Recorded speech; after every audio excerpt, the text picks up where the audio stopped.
Hello everyone and welcome to another edition of Kitacon Declassified here on the Kitacon YouTube channel. Declassified takes you behind the scenes of the next Kitacon and follows the journey to Kitacon Undercover, our next convention taking place from the 14th to the 16th of August at the Warwick Arts Centre in Coventry. I am the Dekker Dane, Creative Officer and Event Showrunner at Kitacon, and for this episode I am joined by Events Officer Pidge. Pidge, how are you doing? I'm good, how are you? I'm doing very good. I'm doing good, very good. So this is your first Kitacon on the committee. You're coming in as our events officer. Tell the viewers a little bit about yourself. So I started going to conventions in 2013. Started cosplaying in 2012, but kind of did that whole thing where you don't leave your house, you just kind of cosplay in your room. But that all changed, and it's been, what, now 13 years-ish since I started going to conventions. Kitacon was my first residential con that I ever went to, and it's one that I've been back to every year ever since. Awesome. So it's got a really special place in my heart, and I'm really honoured to be part of organising it as well now. Awesome. Thank you very much. And in this episode, we're talking all things events and offer some tips, guidance, and suggestions for all those looking to run an event at Kitacon this August. So let's get into it. As it's our main focus for this episode, we're delighted to announce that event submissions for Kitacon Undercover are now open. Kitacon has played host to a whole array of different events and organised and run by own attendees, from simple panels, cosplay workshops, to highly elaborate staged murder mystery games, and even the odd game show as well. Kitacon is a great stage for attendees to share their passions and their creative flair. If you'd like to submit your event for Kitacon Undercover, head on over to the Kitacon website at kitacon.org, find the application page in the Get Involved section, and fill out the form. We've also had a few questions regarding the opening of perform applications for events like Cosplay Masquerade and KGT, but rest assured, these will be opening very soon. Please keep an eye out on socials and upcoming Kitacon Declassifieds for more information.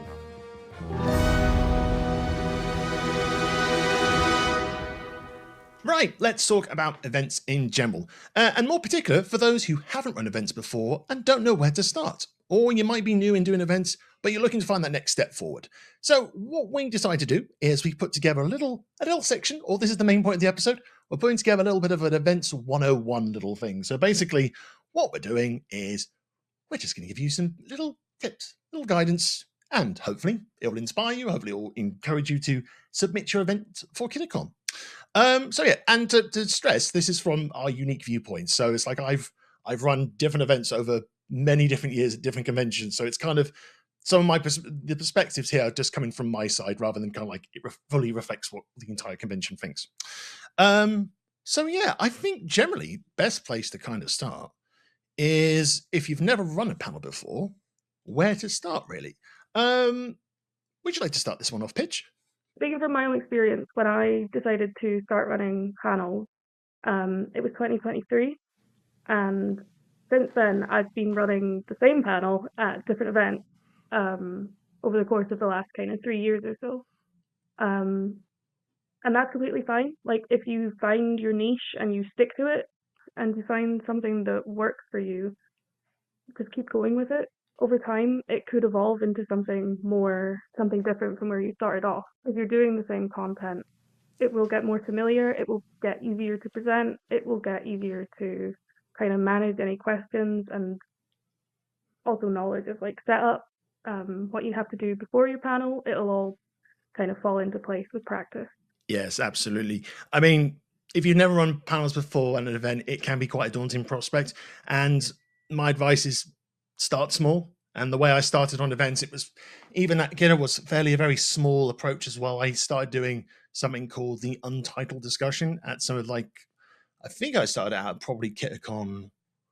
I want to say, I think I started more at back to the Kitacon rather than ones like Invasion. And that was just basically me asking committee members from other conventions or just members of the community, just these randomly drawn questions. I had like a little Jeopardy board up on like a PowerPoint. It's basically pick a subject, I had a question behind it, and it just led to a little bit of a discussion. You could probably check out some of it on the Kitacon YouTube channel. It's quite a stark contrast to where I am now with events in terms of doing a lot of game shows. Obviously, I've spent a lot of years doing the Taskmaster style events. I'm now going into Family Feud for a couple of events as well. So it's kind of everyone kind of starts small, and the more you do it, the more you kind of evolve, blossom into that sort of kind of confident event runner, hopefully. So yeah, a panel is a great way to share your passion, share your knowledge, and even analyze something, because especially in our modern fandoms, we just love analyzing things. And regular panels you do see at conventions are kind of events or kind of panels that kind of focus on that. I mean, there's Hell in the Cell, which always looks at anime fight scenes, which is really, really cool.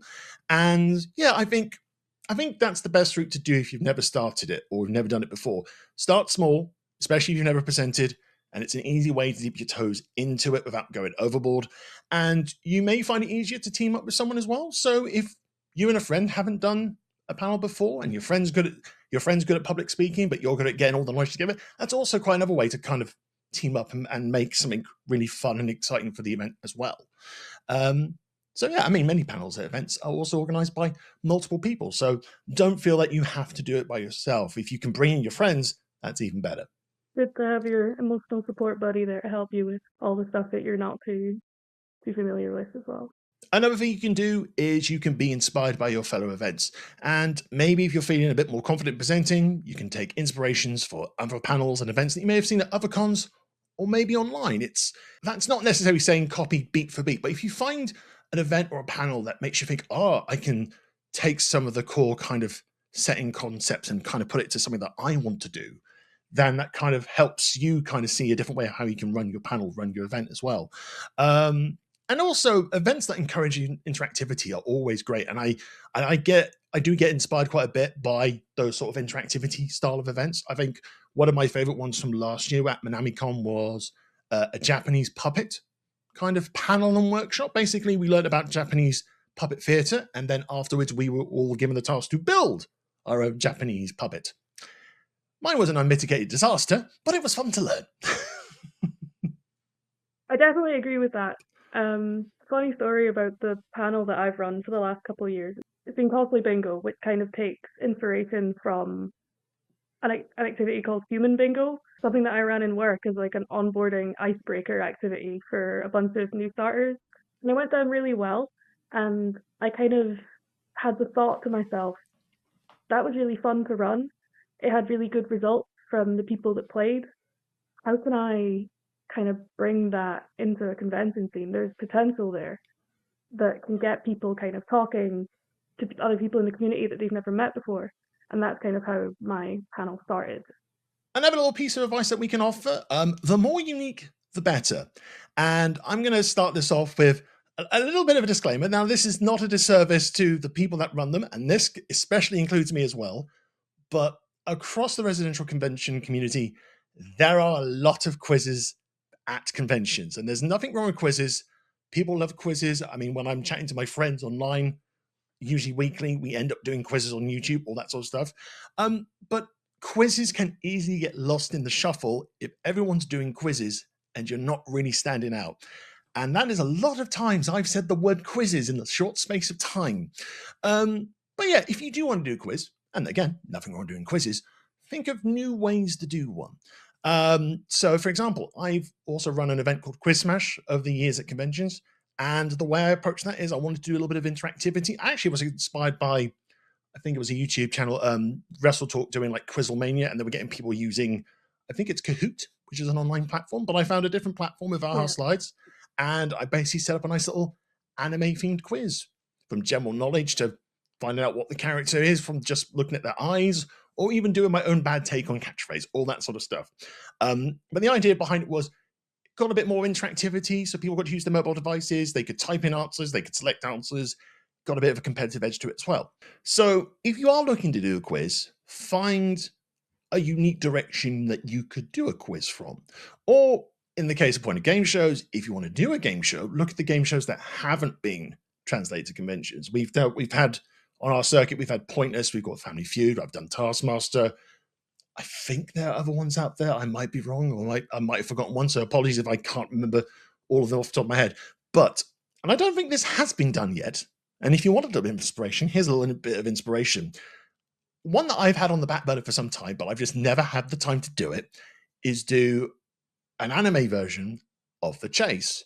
But all your chases are people dressed up as villains in cosplay. So villainous cosplayers being your chasers, you can have a little bit of fun with it. It'll be kind of probably not be as somewhat like intense like the Bradley Walsh show, but you can have a lot of fun with that as well. So if you need a bit of inspiration and you haven't had an idea, that's a free one on the platter for people to go off and use. But yeah, I think generally the more unique, the better. And I think something that makes it stand out on a schedule also gets attention. I think one of the best kind of fan panels that we've had over the years at Kitacon has been the murder mystery panel.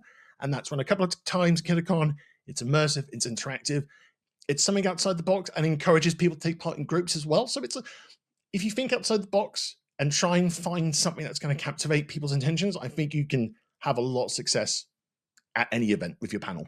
There's been some really unique events that I've been through over the course of the years, but the one that sticks out the most in my mind, I think it was Sophie Cute ended up running a couple panels, which were little kind of 5-10 minute challenges, split up by watching iconic Japanese adverts over the course of like the last 20-30 years, which was really funny. But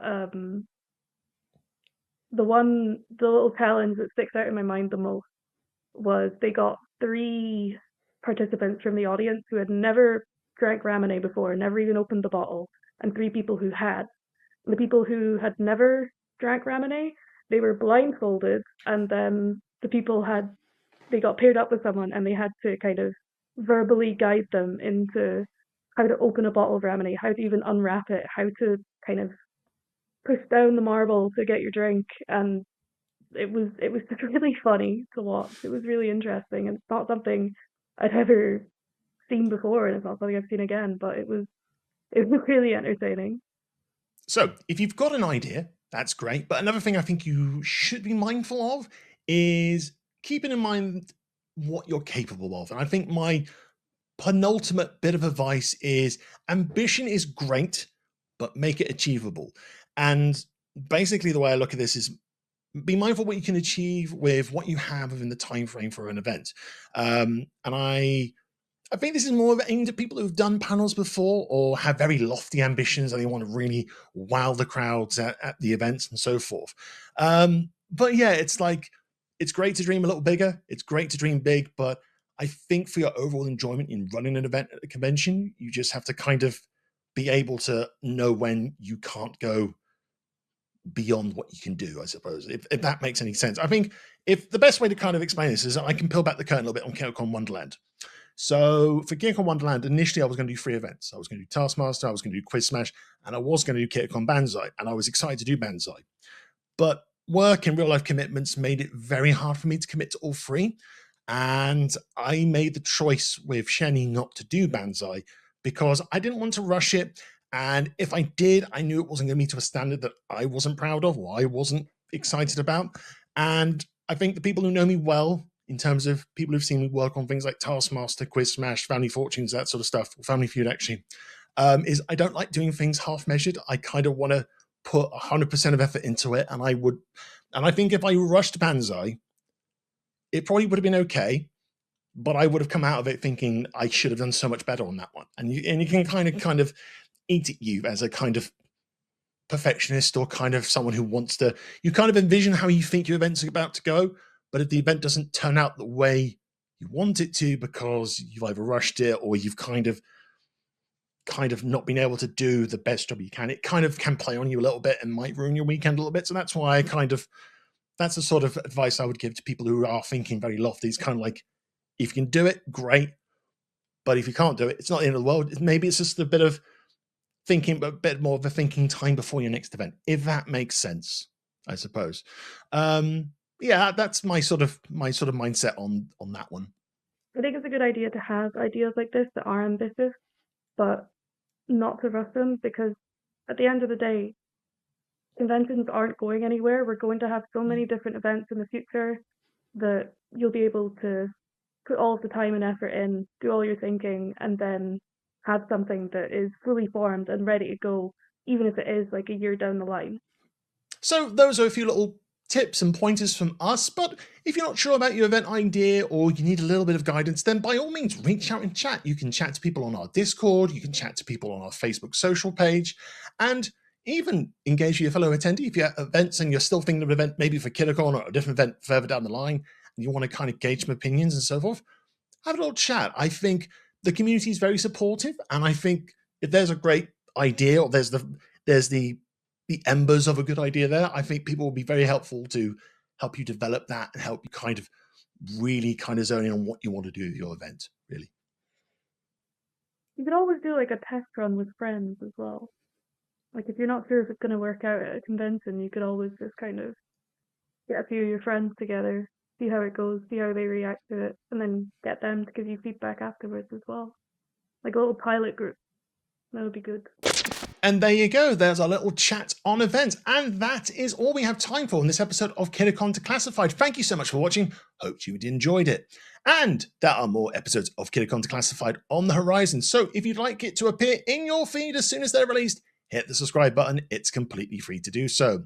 And if you want to get in touch with Kitacon, you can send an email over to info@kitacon.org. Don't forget, you can stay connected with us via Facebook, Instagram, Blue Sky, and more. The social handles on screen now. So from me, the Dekker Dane, and Pidge, the Kitacon Events Officer, stay safe, enjoy anime, and be on the lookout for the next Kitacon Declassified. Until next time, bye-bye. See ya.